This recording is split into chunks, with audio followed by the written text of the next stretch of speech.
3, 2, 1, go!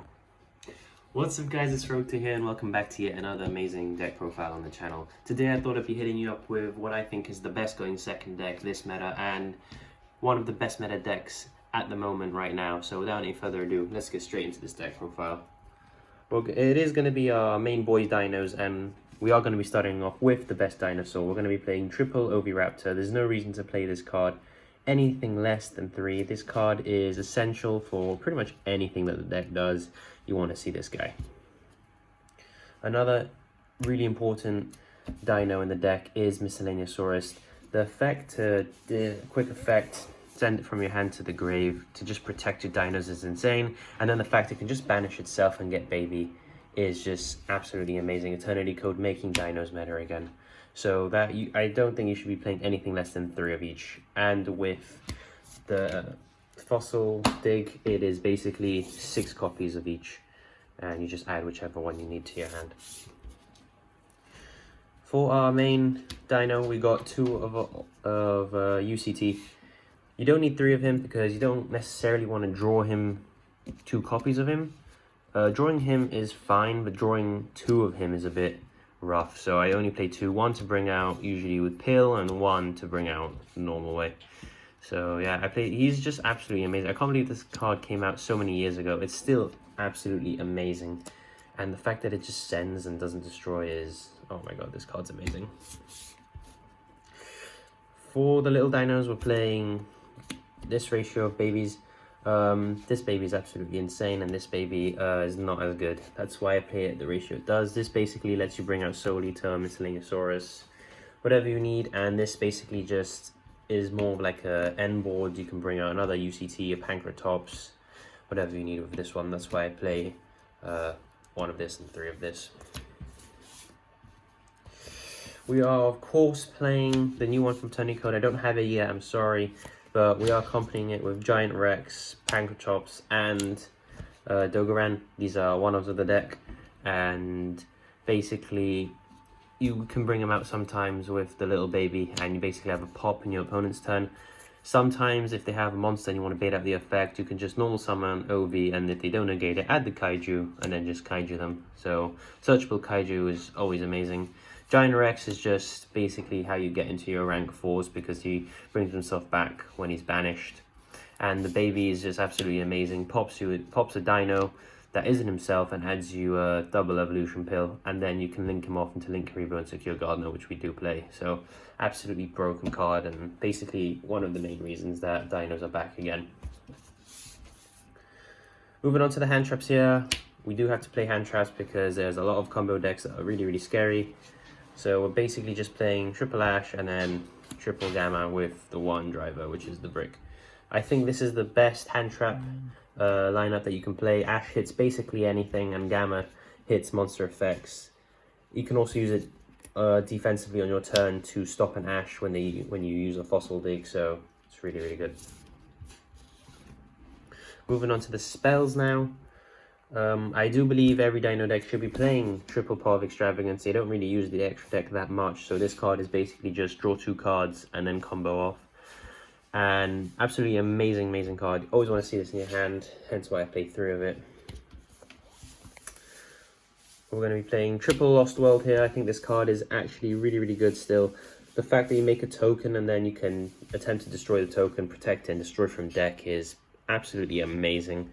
And also makes your dinos untargetable and they have to target that little token, which can be quite annoying and mess up some strategies if they don't really want a token on their board. Well, you sort of just mess them up, and they can't gamma you past that point as well because they have a token, so that's really, really good.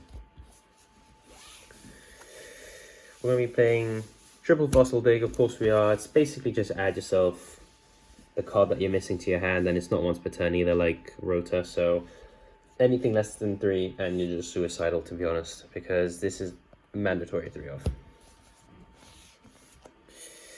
Moving on for, I guess you can call it a bit of spicy tech. I do play triple Forbidden Chalice. This is because Utopic Zexal is a bit rampant right now in the locals that I am. You can swap this out to whatever you want. I see people playing Dark Ruler no more or evenly matched, whatever you want to play.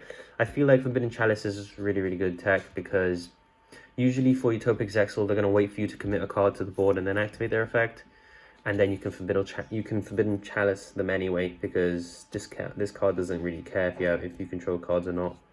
So, unlike Impum. So yeah, just a really good card. And for the last two spells here, it's of course double Evo Pill. Sucks that this card gets ashed so many times and that Miscellaneous Source doesn't protect it, but it's basically just banish 2 dinos and bring out a big dino. Well, banish a dino and a non-dino, which is really easy to do with the level 1 baby, and because he allows access to Link Karibo and then Secure Gardener, so this card also became a lot better. So that's why I played 2 of it. And for the traps, it's literally just triple Imperm. Again, more cards dedicated to stopping those combo decks from comboing off and looping your hand and FTKing and all the stuff that they're doing in the 2020 meta. So that's it now for the main deck. We're going to be moving now to the extra deck quite quick. So we are playing 1 Boral Sword because we are an OTK deck, and this card is basically just enables loads of OTKs. So that's why we're playing 1 Boral Sword. Playing 1 Unicorn and 1 Nightmare Phoenix. This is our Nightmare package to deal with back row and to just spin stuff away that's being annoying. That's why we play it like that. Move it on to our double Evolution Pill fodder. This is Secure Gardener. It's just somewhere in my bulk. I can't find any of them. I have been looking. So we've got triple Link Karibo and triple Secure Gardener. Obviously, you make the Link Karibo with a level 1, and then you just make Secure Gardener over Link Karibo, and that activates your double Evo Pill, because then you can just banish the Secure Gardener and the little dino from your grave to make the big guy.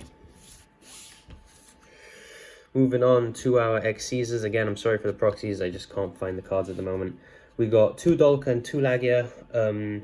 More traditional builds play 2 as well. It's just with Pot of Extrav, you kind of want to be maximizing on your Link Karibo and your Secure Gardeners, because they do activate your double Evo Pill a lot of the time. So playing 2 is, you're not really going to banish all 4, let's be real, and if you do, it's one of those games where you're not being that lucky. So usually 1 of them will survive, and then you just make that as well. So yeah, that's why I play 2 of each. And for our generic X Caesars here, I do play 1 Tornado Dragon to deal with back row. Can be annoying Mystic Mine players, they're still out there. So play your Tornado Dragon and chain it to the Mystic Mine activation. And then Abyss Dweller just for graveyard centric decks, most combo decks as well use the graveyard, so that is why we're going to be playing Abyss Dweller, to stop them from comboing off. And then of course our 3 tokens. So that's the end of the deck profile, guys. I hope you guys did enjoy my take on dinos. I do believe this is quite a good build to go off. You can change a few things like the Forbidden Chalices, and maybe you don't want to play 3 Ash, you want to play 2 and test out different hand traps. And of course the extra deck as well is always up to interpretation. But thank you for watching. Do leave a comment down below. I reply to all my comments, and leave a like and subscribe if you're new. Thank you. It's time! Let's go!